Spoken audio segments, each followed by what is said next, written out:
আবারও ধাক্কা খেলো তামিম ইকবালের নেতৃত্বে যারা বিসিবিতে বসার জন্য দৌড়ঝাঁপ করছেন। কিভাবে তারা সেই ধাক্কাটা খেয়েছে সেটা যেমন বলবো, একই সঙ্গে তদন্ত কমিটির রিপোর্টের পরে আমিনুল ইসলাম বুলবুলের এই কমিটির ভাগ্যে আসলে কি ঘটতে যাচ্ছে সেটা নিয়েও বিস্তারিত বলার চেষ্টা করব। আশা করি শুনবেন। শুরুতেই ধাক্কা প্রসঙ্গে, তারা ধরেই নিয়েছিল তদন্ত কমিটির এই রিপোর্ট যেদিন দেয়া হবে ওই দিনই মোটামুটি আমিনুল ইসলাম বুলবুলের এই বোর্ডের অনানুষ্ঠানিকভাবে শেষ দিন হবে। তারা এক ধরনের প্রিপারেশনে নিয়ে রেখেছিল আগের দিন থেকে, যে যখন তদন্ত রিপোর্ট জমা দেওয়া হবে, মিডিয়ার সাথে কথা বলবে, তারপরেই তারা বিসিবিতে এক ধরনের একটা শোডাউন করে চলে আসবে যে তোমাদের দিন শেষ, আমরা আসছি, এরকম বোঝানোর জন্য এক ধরনের ভেতরে ভেতরে প্রস্তুতি নিয়ে রেখেছিল।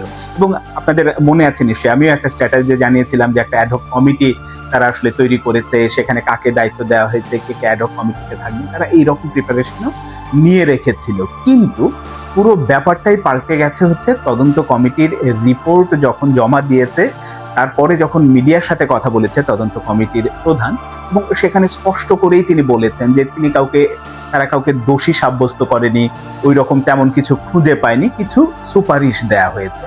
তো এইটা যখন শুনেছে বা এই মেসেজটা যখন মিডিয়ার মাধ্যমে গেছে, তখন খানিকটা হলেও তারা চুপসে গেছে।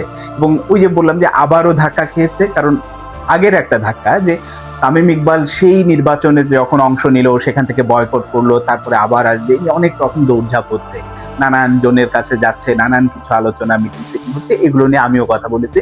কিন্তু তখনই আবার হঠাৎ করে যে না, দৃশ্যপটে চলে আসলে হচ্ছে বরকতুল্লাহ বুলু, তামিম ইকবাল না। বিএনপির পক্ষ থেকে যদি আগামীতে আসলে বোর্ডে ওরকম চেঞ্জ হয়, তাহলে তামিম ইকবাল না, বিএনপির মনোনীত প্রার্থী হবেন বরকতুল্লাহ বুলু। তো সেই জায়গাতে প্রথম একটা ধাক্কা, এবার আবার নতুন করে একটা ধাক্কা। এই ধাক্কা প্রসঙ্গের পরে যেটা মূল বিষয়টা এখন সবারই আলোচনার কেন্দ্রবিন্দুতে, যে তদন্ত কমিটি তো রিপোর্ট দিল, তাহলে কি আমিনুল ইসলাম বুলবুলের এই বোর্ড বা এই কমিটি আসলে ভেঙে যাবে? কিন্তু ওই তদন্ত রিপোর্টেই তো স্পষ্ট করে বলা হয়েছে যে তেমন কিছু খুঁজে পায়নি, দোষী সাব্যস্ত করা হয়নি, কিছু সুপারিশ করা হয়েছে। যে একজন বোর্ড সভাপতি হিসেবে তার যে ক্ষমতা, এটা আমিনুল ইসলাম বুলবুলের না, মানে বিসিবির গঠনতন্ত্রে অনেক আগে থেকে আছে, ওই ক্ষমতাটা কিছুটা হলেও রোধ করা প্রয়োজন। কারণ ক্ষমতার অপব্যবহার করে করে কখনো নানান রকম কি বলবো, যে ক্ষমতার অপব্যবহার যেটা হয় সেটা হতে পারে বা হয়।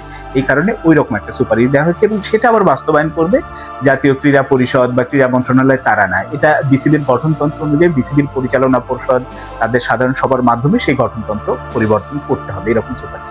এখন এই তদন্ত রিপোর্ট নিয়ে আবার ক্রীড়া প্রতিমন্ত্রী আমিনুল হকও কিন্তু কথা বলেছে আমরা এটা দেখবো, তারপরে আইসিসির সাথে কথা বলবো, আইসিসি কি বলে সেটা এখন সময় সাপেক্ষ ব্যাপার। এখন ওই রিপোর্টে, তদন্ত রিপোর্টে যদি সরাসরি না থাকে নির্বাচনে অনিয়ম বা অস্বচ্ছতার অভিযোগ, তাহলে তো আবার কমিটি ভেঙে দেওয়ার মতো সুপারিশ আইসিসি সেখানে সায় দেবে, সে ব্যাপারটা বলাটা কিন্তু মুশকিল।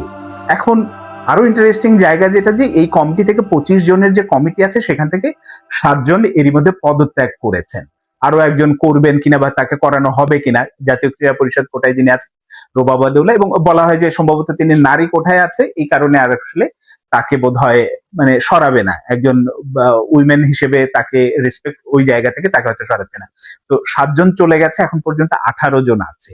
যদি আপনি গঠনতন্ত্র অনুযায়ী বিচার করেন, তাহলে কিন্তু এখনো এই কমিটি ভেঙে যাবে বা এই কমিটি কাজ করতে পারবে না, সবাই পদত্যাগ করে ফেলেছে, ব্যাপারটা কিন্তু আসলে তা না। এই 18 জন দিয়েও পরিপূর্ণ মেয়াদ শেষ করা সম্ভব। এখন সরকার কি করবে?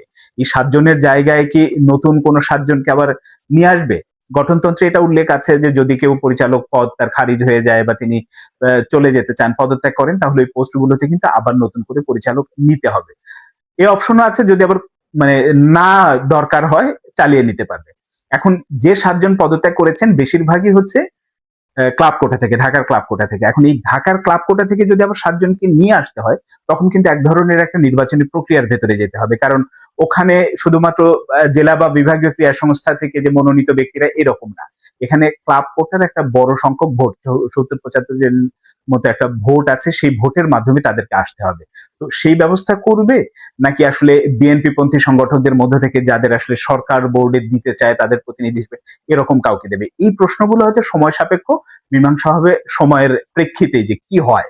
শেষ পর্যন্ত কি আসলে আইসিসির সাথে যোগাযোগ করে সরকার এই কমিটিটাকে ভেঙে দিয়ে অ্যাডহক কমিটি করলো, সেই অ্যাডহক কমিটি 3 মাসের মধ্যে নির্বাচন আয়োজন করলো, তারপরে নতুন কমিটি আসলে, কমিটিটা, নাকি এই আমিনুল ইসলাম বুলবুলের নেতৃত্বে যে কমিটি আছে তাদেরকে রেখেই নতুন 7 জনকে এখানে ঢোকানো ওই প্রক্রিয়াতে যাবে, সেই ব্যাপারগুলো নিয়ে এখন আলোচনা হচ্ছে, সেই ব্যাপারগুলো নিয়ে কথা হচ্ছে। কিন্তু এই যে শুরুতে যেটা বললাম যে তদন্ত কমিটির রিপোর্টের পরে আলটিমেটলি কিন্তু তামিম ইকবালের নেতৃত্বে বা বিএনপি পন্থী সংগঠক যারা এই যে নির্বাচন বয়কট করেছিল, নতুন নির্বাচনের স্বপ্ন দেখছে, তারা কিন্তু একটা বড় রকম ধাক্কাই খেলো। সেখানে যে কোনো কিছু অনিয়ম বা অন্য কিছু খুঁজে পায়নি, এই ব্যাপারটাই তাদেরকে একটা বড় ধরনের ধাক্কা দিয়েছে।